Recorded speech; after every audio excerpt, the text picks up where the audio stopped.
Hola, ¿qué tal? Mi nombre es Jorge Varela y me invitaron a poder conversar virtualmente o a través de este canal con ustedes sobre el tema de convivencia escolar, violencia, con el fin de conocer un poco más acerca de ambos fenómenos, cómo operan, cómo funcionan, cuál es su importancia, cuáles son sus implicancias, pensando en todos aquellos y aquellas que trabajan en contextos escolares, ya sea de un rol docente, de un rol directivo, e incluso aquellos que tienen profesiones más externas, como psicólogos, trabajadores sociales, fonoaudiólogos, etcétera, que de alguna manera siempre han participado o están participando de lo que pasa dentro de una comunidad escolar. Y específicamente para hablar del tema de convivencia escolar, yo quiero centrarme en dos grandes focos.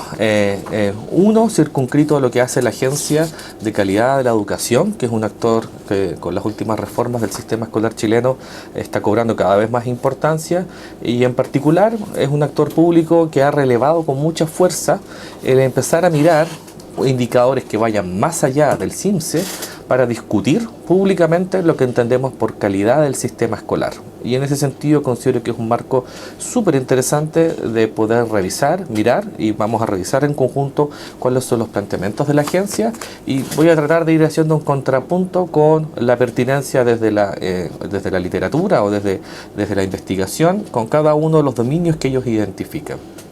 Y en paralelo, o sea, una vez que hagamos esa revisión, yo les voy a mostrar cómo otros estudios, específicamente de estudios de tipo de metaanálisis, que son formas de producir conocimiento por medio de la revisión de muchos otros estudios, han llegado a conclusiones muy parecidas a estas dimensiones que hace la agencia, con la finalidad de que podamos poner a discutir estas dos grandes marcos de referencia, por así decirlo. Primero, para hablar de la agencia, yo creo que no es importante olvidar la trayectoria, el recorrido histórico de estos temas, en donde yo hago un balance positivo a la fecha, mirando nuestra realidad nacional hoy en comparación a hace una década atrás. Creo que hemos avanzado sustantivamente en la materia, en comparación con la región particularmente, pero todavía estamos con un desfase importante de países más desarrollados, los cuales creo yo han logrado consolidar metodologías de trabajo con bastante más grado de evidencia empírica, mejor cobertura, recursos y en particular apoyo profesional a los actores del sistema escolar para trabajar en estos temas. No obstante eso, es súper interesante mirar la trayectoria de estos temas, en donde a la fecha podemos hablar hoy día que tenemos una política de convivencia escolar, la cual no nace por sí sola y no nació hoy día de forma espontánea, sino que cuenta ya con 2 o 3 versiones anteriores de políticas nacionales de convivencia escolar, en donde en general uno, si revisa esos documentos, puede reconocer la participación histórica de distintos actores del sistema escolar. Y eso hoy día creo yo que es valioso, que aparezca y tengamos una política que, no olvidemos, su finalidad es declarar ciertos principios, trazar ciertos lineamientos. No le podemos pedir a la política que nos entregue la respuesta tan específica y concreta de qué hago yo dentro de mi sala de clases. Entonces, ahí viene otra bajada, que es la que hacen, creo yo, otros actores del sistema, como programas tales como la Habilidades para la Vida, o programas o la figura que aparece con los encargados de convivencia escolar en los colegios, producto en parte por la ley de violencia escolar. Creo yo que es otra figura súper interesante en comparación con hace una década atrás. Si uno revisa los medios, si uno revisa los documentos que existían antes, nos centrábamos básicamente en discutir hechos de gran connotación pública, como por ejemplo lo que pasó en la ciudad de Iquique con la muerte de esta adolescente o preadolescente Pamela Pizarro, y nos quedábamos muchas veces quizás en la consternación de ese hecho público. Hoy día todavía reconocemos hechos de esa naturaleza, todavía nos preocupan hechos de violencia que pueden enmarcarse y dañar la calidad de las relaciones interpersonales en un colegio, pero creo que hoy día, junto con eso, estamos estableciendo y tenemos propuestas más concretas, conocemos más del tema, tenemos más información de lo que pasa en Chile en relación con esto.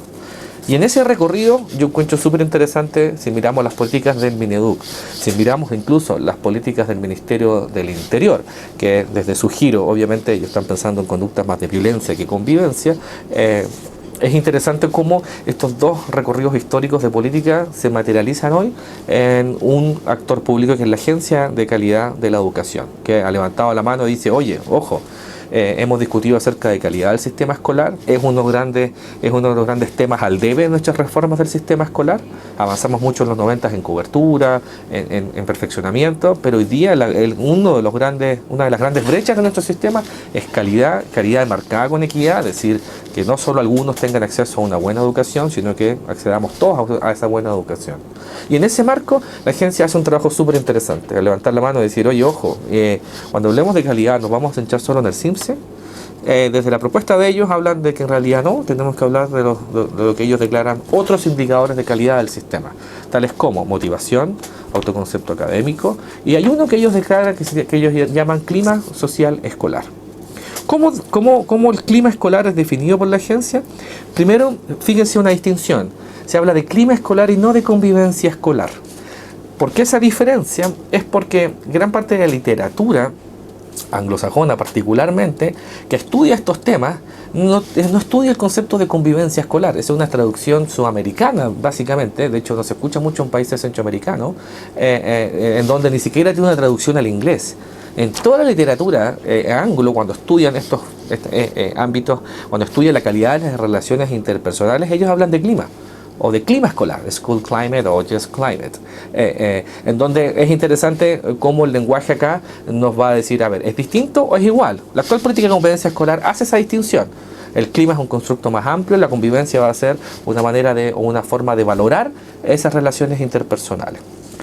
Poniendo al lado la idea de convivencia escolar, yo en lo personal encuentro que el constructo de clima nos permite hablar más íntegramente cuando hablamos de este constructo dentro del contexto escolar. Para la agencia, entonces, va a articular la idea de clima escolar en base a 3 ámbitos. Ellos hablan de ambientes: respeto, organizado y seguro. En cada uno de estos 3 ambientes, ellos han identificado una serie de indicadores específicos con la finalidad de medir. No olvidemos que la agencia lo que va a ser monitorear colegios y después levantar mediciones sobre estos temas. ¿Por qué es relevante medir estos temas? Primero, transversalmente hay un montón de evidencia que señala la importancia de climas positivos, climas saludables, climas promisorios, buenos climas dentro del contexto escolar con varias finalidades. Por una parte, se asocia con otra serie de factores protectores e incluso se asocia con mejores rendimientos académicos. De hecho, hay uno o dos estudios de la agencia que ha mostrado cómo cuando uno revisa datos del CIMSE o datos de rendimiento y revisa indicadores de clima de esos colegios, en general hay una asociación positiva. Por otra parte, climas favorables tienden a tener un efecto protector frente a situaciones de violencia, lo que se llama un buffer, lo que se llama, ¿cierto?, un efecto moderador.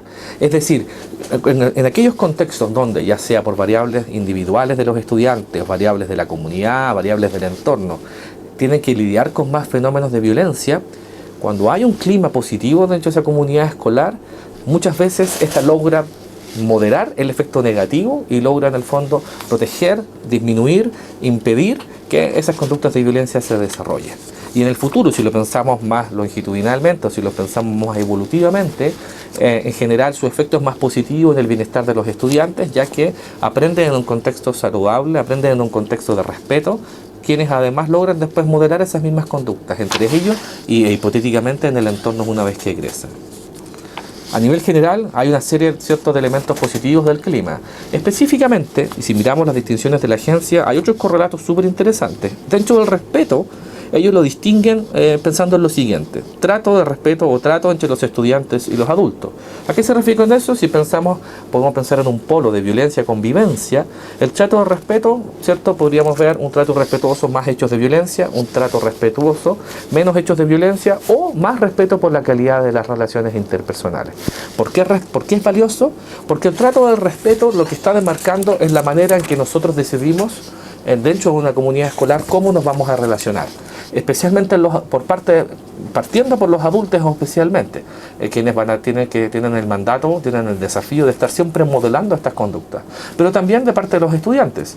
El clima no solo es un constructo que se restringe a hechos de violencia extrema entre dos estudiantes, por ejemplo. El clima escolar también nos va a hablar en relación con la manera en que dos adultos se relacionan o la manera en que un profesor se relaciona dentro de la sala de clase. Dice sobrenombre a sus alumnos, los trata por su nombre, los trata con respeto, Los alumnos tratan con respeto a sus profesores. Y a la base, si pensamos y si queremos ir más allá, hay otra serie de constructos más específicos que hablan de apego escolar o de bonding, quienes han levantado la idea de la importancia de un apego afectivo entre el profesor y los estudiantes. Esa relación se ha mostrado en algunos estudios un efecto súper potente para moderar efectos de violencia en las víctimas, por ejemplo, de acoso escolar, o incluso en ciertos factores protectores para los alumnos. Es decir, ya no solo es que nos respetemos entre profesores y alumnos, sino esa relación afectiva se ha visto que en sí misma tiene un efecto súper positivo para un desarrollo de los estudiantes. Otra dimensión dentro del ambiente de respeto, el cuidado del establecimiento y el respeto del entorno. Cuando hablamos de clima escolar, ¿cierto?, nos vamos a referir a la calidad de estas relaciones interpersonales, pero también nos vamos a referir al lugar al cual habitamos cuando entramos a una comunidad escolar. La sala de clase, los baños, los pasillos, la infraestructura, el colegio en general. Hay cierta literatura que ha mostrado la manera en que habitamos un espacio y la manera en que cuidamos y supervisamos este espacio también va a influir en nuestro comportamiento. Es decir, si yo estoy en una comunidad escolar que está abandonada, que está rota, que está sucia, que nadie la cuida, ya sea por los adultos o los mismos estudiantes, es impresionante cómo esa misma arquitectura, por así decirlo, genera o tiene un efecto en el comportamiento de los estudiantes. Si yo veo una sala que está sucia, yo tiendo a ensuciarla más. Si yo veo una sala que no se cuida, yo tiendo a cuidarla mucho menos. Por lo tanto, esta idea de clima empezamos a ver que ya empieza a ser más compleja. Ya no es solo la interacción positiva entre estudiantes y profesores. Incluso puede llegar a cómo yo cuido el espacio que estoy habitando. Tercero, trato entre los estudiantes sería probablemente el más conocido, reconocido por todo el mundo, y ahí hay una distinción más desde la literatura de violencia o de agresión que es relevante tener. Cuando hablamos de trato o malos tratos entre los estudiantes, es posible identificar distintas formas de agresión. Y ahí viene todo lo que ha aparecido con el famoso bullying, que se circunscribe casi todo lo que pasa en un colegio, desde indisciplina hasta agresiones extremas con armas, como parte de este fenómeno o subtipo de agresión de bullying que podríamos traducir como acoso escolar. Cuando hablamos de trato entre los estudiantes, por una parte nos preocupa el respeto entre los estudiantes, y cuando hay malos tratos a veces aparecen hechos de violencia. Hechos de violencia entre pares van desde un continuo el genérico es agresión, y dentro de este puede haber hechos de agresión de tipo acoso escolar o hechos de agresión extremo por el uso de la fuerza física en general, a los cuales vamos a denominar como violencia. Y hay un tercer subtipo que es súper interesante pero más complejo, ya que incorpora las agresiones de tipo tecnológicas, lo que algunos le llaman el acoso escolar cibernético o el cyberbullying, el cual nos desafía a poder realmente identificar y delimitar bien cuáles son los entornos físicos del colegio. Pero es un tercer subtipo de respeto entre los estudiantes.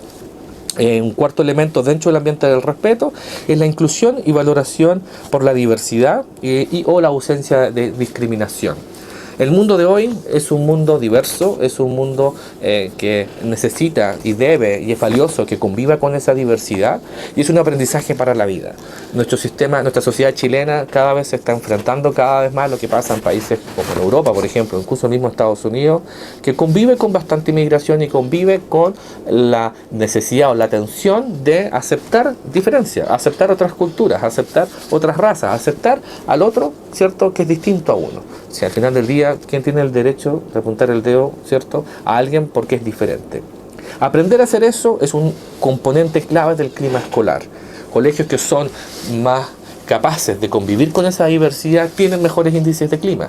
Y eso, si empezamos a mezclar los factores que ya hemos mencionado, se empieza a generar, ¿cierto?, una sinergia suma mucho más positiva. Versus, si yo soy menos tolerante, si me cuesta vivir con la diversidad, eso es un factor de riesgo que incrementa, de hecho, después la probabilidad de conductas de violencia. Solo por el hecho de ser de alguna etnia particular, de venir de otro país, o simplemente por ser diferente a mí, se transforma en un factor protector. Y nuestro sistema escolar, a mi juicio, es particularmente... no quiero decir peligroso, aunque lo estoy diciendo, pero tiene un desafío súper grande. ¿Por qué? Porque nuestro sistema escolar es súper homogéneo. Desde el uso de los uniformes, la corbata, el corte de pelo, en donde el mensaje de fondo es que se está valorando el que todos sean iguales. Y aquí lo que estamos diciendo es que es súper importante que en sí mismo es valioso ser diferente. Y no por ser diferente debería ser una justificación de cualquier tipo de exclusión o de algún tipo de agresión. Por lo tanto, cuando hablamos de clima, la palabra diversidad e inclusión son claves, son vitales. Y ahí, si pensamos también en el recorrido de nuestras políticas públicas hoy día, cuando existen o cuando se declara la ley como de inclusión, es una antesala, creo yo, súper positiva para hablar de esto también. Pues ya no solo un discurso de algunos investigadores o de algunas personas con una disposición a tratar estos temas, sino que es ya una declaración pública de algo que tenemos que empezar a trabajar, ¿cierto? Ya sea por mandato público o porque hay un mensaje de fondo que nuestra sociedad hoy día está declarando que encontramos importante y valioso en la diversidad. Un último elemento dentro del ambiente del respeto tiene que ver con el respeto por las normas. Las normas son un constructo súper importante cuando hablamos de clima. ¿Cómo se materializan? En nuestros manuales de convivencia escolar. Que las políticas de convivencia escolar hace un tiempo nos vayan pidiendo a los colegios, es importante tener normas, es importante trabajar en su construcción, es importante hacer procesos participativos para elaborar ese documento. En la práctica lo que nos interesa, o parte de las cosas que nos interesa, tiene que ver con establecer unas normas. Algunos hablan de convivencia, otros hablan de conducta, otros hablan de simplemente ¿cómo se llaman? De instrumentos que sancionan, casi como un marco, un código penal. Idealmente las normas lo que deberían reflejar es un acuerdo, ¿cierto? Una construcción colectiva de un acuerdo en donde nos vamos a poner de acuerdo en cómo queremos convivir.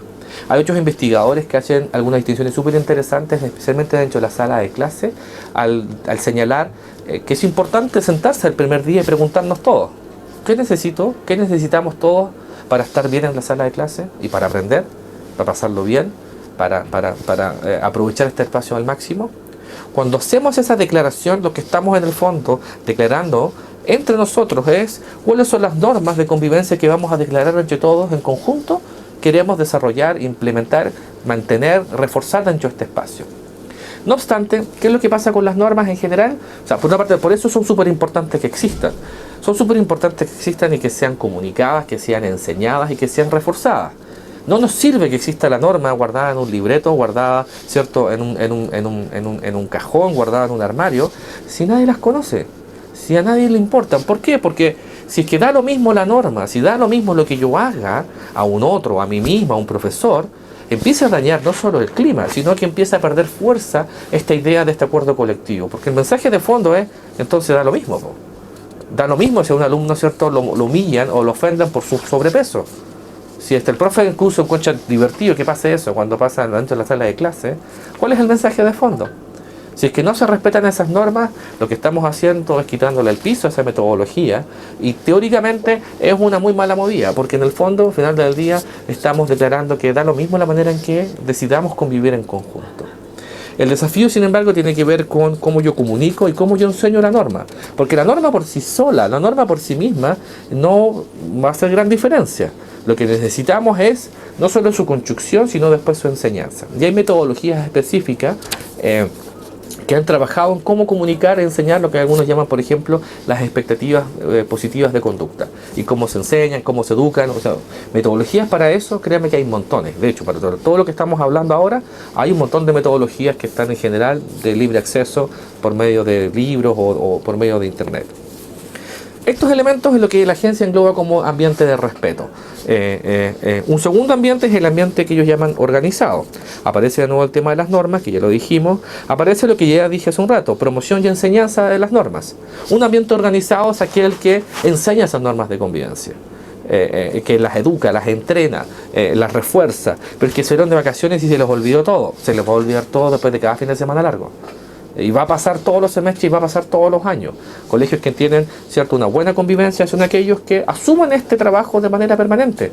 Todos los lunes, todos los días viernes, tienen hitos para esto. Hay un trabajo constante y permanente sobre ese tema. Normas claras y conocidas por las comunidades escolares, de lo que estamos hablando. ¿Todos conocen esas normas? Si yo llego, hay un ejercicio que cuando a mí me ha tocado trabajar directamente en colegios con un par de metodologías en específico, me encanta hacer, que es llegar a un colegio, conversar con los estudiantes y preguntarles: ¿tú sabes lo que se espera de ti? ¿Tu profesor te comunica lo que espera de ti dentro de la sala de clase? Algunos actores directivos, ¿cierto?, han declarado y te han comunicado lo que esperan de ti en la sala, en los patios, en los pasillos. Esa pregunta, que puede sonar súper insignificante, a mi juicio, a la base está reflejando el grado de conocimiento, apropiación de normas de convivencia. en donde, ¿cierto?, se espera este ejercicio de declarar, comunicar lo que esperamos de los estudiantes. ¿Por qué? Porque muchas veces en temas de convivencia hacemos un supuesto de que el estudiante sabe lo que yo espero de él. Cuando decimos, por ejemplo, es que tienen que portarse bien. ¿Qué es portarse bien dentro de una sala de clase? ¿Estar sentado en primera fila? ¿Estar tomando apuntes? ¿Estar en silencio?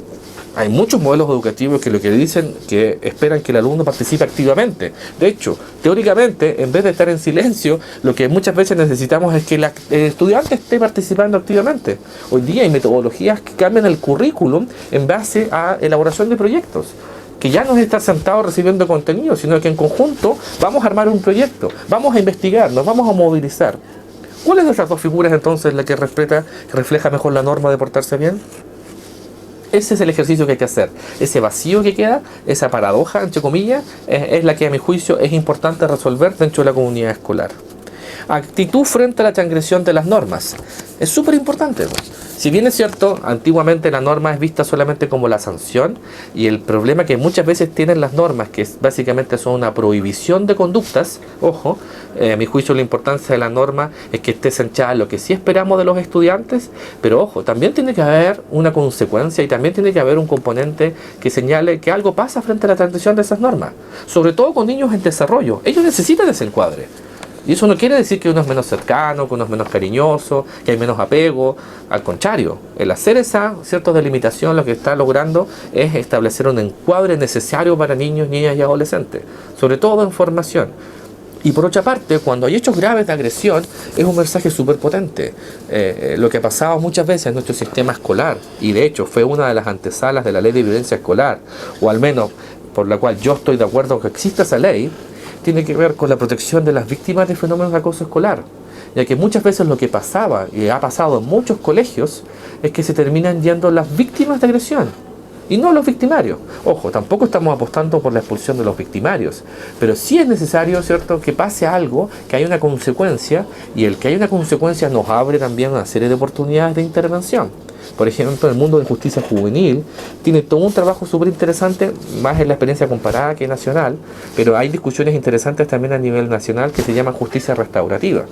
Es decir, la manera en que yo opero la sanción tiene que ver cómo yo, al reconocer la falta de esa norma de convivencia, pienso, desarrollo y ejecuto una serie de estrategias de reparación frente a eso. Y eso es súper saludable para la víctima, es súper saludable para el victimario, porque le permite aprender de lo que pasó. Le permite decir, oye, en realidad parece que que no es un juego y que a mi compañero cuando lo ofendo, lo agrego, lo excluyo, algo pasa en él. Desarrollamos la empatía, desarrollamos una serie de componentes socioemocionales súper importantes también en los estudiantes. Por lo tanto, se fijan como un componente tan específico del clima puede jugar, y es súper importante que, ¿cierto?, que se adscriba a esa metodología.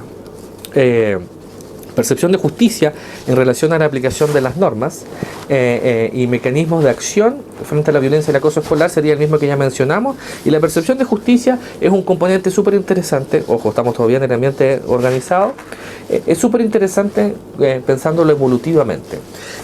Las propuestas del Ministerio van súper bien encaminadas cuando dicen que es importante que los estudiantes participen en la construcción de las normas. Uno de los supuestos teóricos de eso tiene que ver con que si yo participo de esa construcción, hipotéticamente es más probable que yo me fidelice, que yo me sienta parte.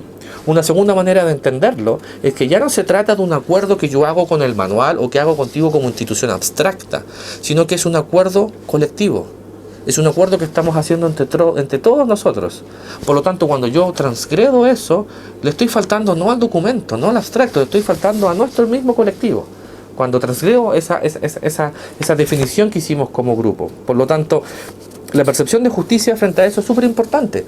Obviamente esto tiene que ser de la mano con una discusión, porque hay ciertas cosas que no se discuten simplemente.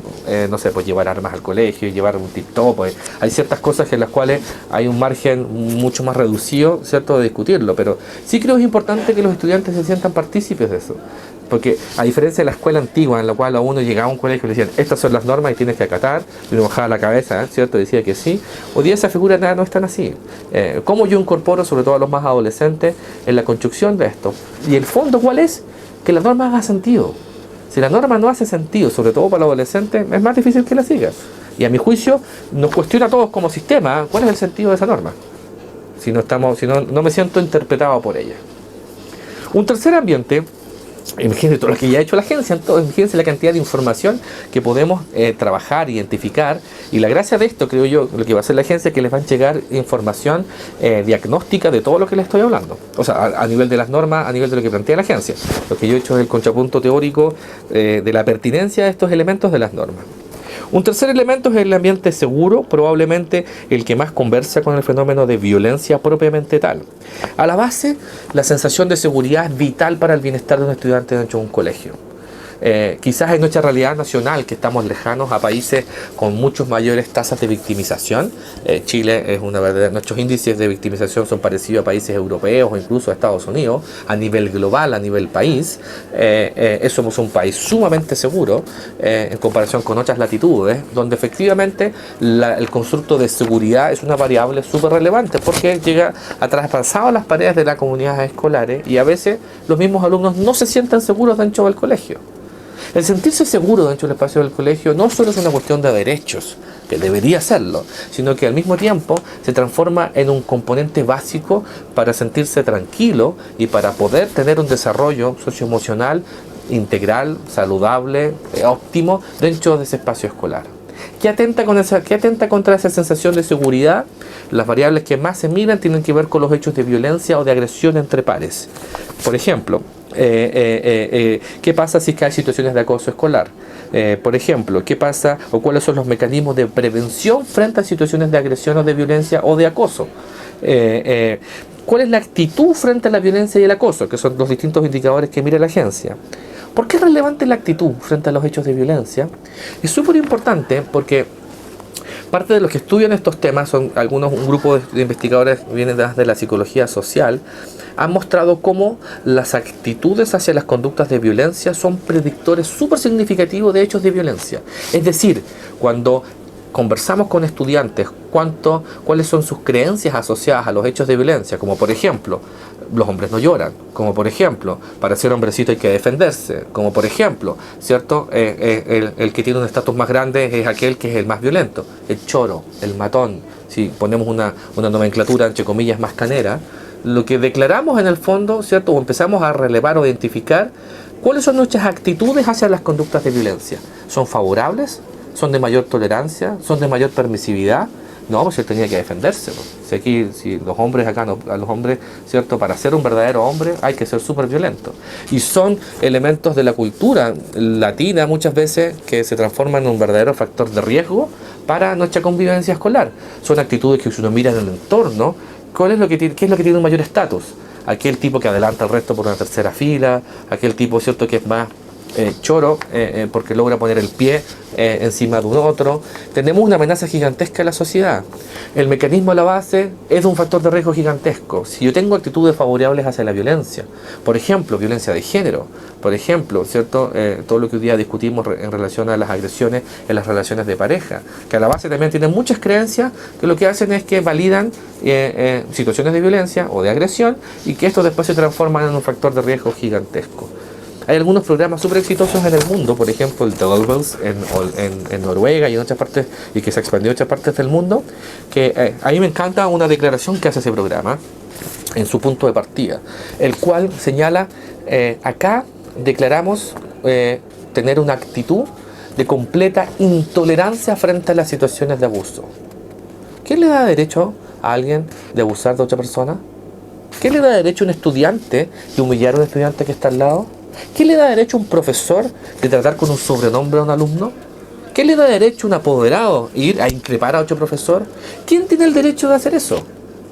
El mensaje de fondo de este programa es: aquí somos completamente intolerantes frente a los hechos de acoso, frente a los hechos. Eso es tolerancia cero a mi juicio desde un buen punto de vista. No es tolerancia cero pensando en represión y en control absoluto. Cuando hablamos de tolerancia, de cero tolerancia en este tipo de programas, nos referimos a ese mensaje.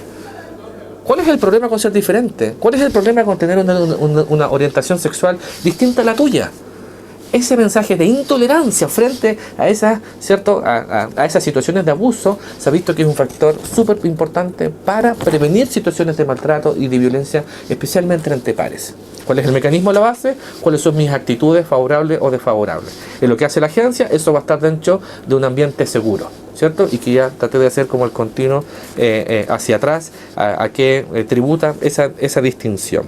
Y un último elemento del ambiente seguro habla de el grado de seguridad al interior del establecimiento.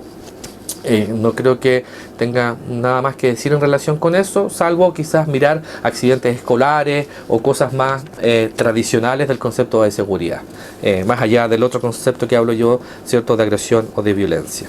Estas distinciones las pueden encontrar, o esta caracterización la pueden encontrar en todos los documentos de la agencia. Los colegios van a ser medidos e evaluados por estas dimensiones. A mi juicio, les propongo que utilicen esta información como una oportunidad. ¿De qué? De contar con información de todo lo que les estoy diciendo ahora como indicadores, que deberían ser un proxy o deberían informarles indirectamente de todos estos otros elementos que estoy mencionando. Para finalizar, solo quiero mencionarles que lo que está haciendo la agencia creo yo es súper interesante también, porque algunos metaanálisis que se han publicado recientemente, por ejemplo el del Dr. Cohen del National School Climate Center en Estados Unidos, que básicamente lo que hizo fue revisar documentos, artículos, libros y hacer una revisión de la literatura para ver qué es lo que se habla cuando se habla de clima escolar. Fíjense las dimensiones que ellos resumen en su publicación: seguridad, enseñanza-aprendizaje, relaciones interpersonales, medio ambiente y estructura. Que si se fijan son muy parecidas a las distinciones que está haciendo la agencia. Dentro de seguridad está la física y la emocional, los hechos de violencia atentan contra esa seguridad. Dentro de enseñanza-aprendizaje, y acá hay algo súper interesante, que la discusión de relaciones interpersonales de clima está al servicio del aprendizaje. Es decir, ¿qué necesito yo para pasarlo bien en el colegio? No solo por pasarlo bien, sino también para aprender y tener aprendizajes de calidad dentro de la sala de clase. Esa distinción yo creo que es súper interesante para efectos de trabajar con los alumnos. Aprendizaje socioemocional y desarrollo profesional. Hoy día hay muchos programas que están tratando de prevenir situaciones de violencia o de acoso por medio del SEL, desarrollo socioemocional. Hay harta literatura hoy día que está puntualizando la importancia de eso, aludiendo a qué, a ciertas competencias socioemocionales de los estudiantes que van a ser claves a la hora de resolver un conflicto de forma pacífica, detener situaciones de violencia, disminuir situaciones de violencia entre pares. Por lo tanto, abre todo una nueva área de trabajo en relación con ese tema. Relaciones interpersonales estaría respeto por la diversidad, lo que ya hemos hablado. Y hay un último constructo que a mí me encanta, que ellos hablan de conexión, de connectors o de apego escolar, que es un constructo que a mí últimamente me ha interesado mirar con más detalle. Esta idea de cuán cercano, cuán apegado, ¿cierto?, estoy yo a mi comunidad escolar. El programa de la JUNAEB de la habilidades para la vida, de hecho, va a empezar a medir esta idea de involucramiento con la escuela, o school attachment, algunos le dicen, o bonding, el cual yo creo que es súper interesante. Cuán cercano me siento yo a mi escuela, a mis profes, a mis compañeros, a esta institución escolar. ¿Cuál es la hipótesis? En la medida que yo me sienta mucho más vinculado, me sienta mucho más cercano, eso también opera, ¿cierto?, como un buffer para otras situaciones de riesgo: violencia, agresión, deserción escolar, e hipotéticamente deberíamos pensar en mayores aprendizajes también. Y la última dimensión que ellos hacen eso es infraestructura o estructura, que también es lo que ya dijimos al principio cuando empecé a hablar de seguridad escolar o del medio ambiente físico, con mucha dimensión importante cuando hablamos de clima. Por lo tanto, como les decía hace un ratito, los invito a ver y usar la información que entregue la agencia. Hoy día contamos con hartas metodologías, programas, actividades, estrategias que puedan ser útiles a la hora de querer poner en marcha programas, planes o proyectos en relación con lo que la agencia les entregue como una línea de base. Creo que es una oportunidad muy interesante de tener un buen diagnóstico de mi comunidad escolar, cómo están mis indicadores de clima, y de ahí trazar líneas de mejora, de ahí trazar, ¿cierto?, trabajos específicos, y si ya tengo la línea base, tengo parte del trabajo ya hecho. Eso, muchas gracias por la invitación. Quedo al servicio de cualquier otra consulta, que en este caso tiene que ser vía correo electrónico. Que tengan un buen día, supongo, o noche, no sé cuál será el horario de la clase.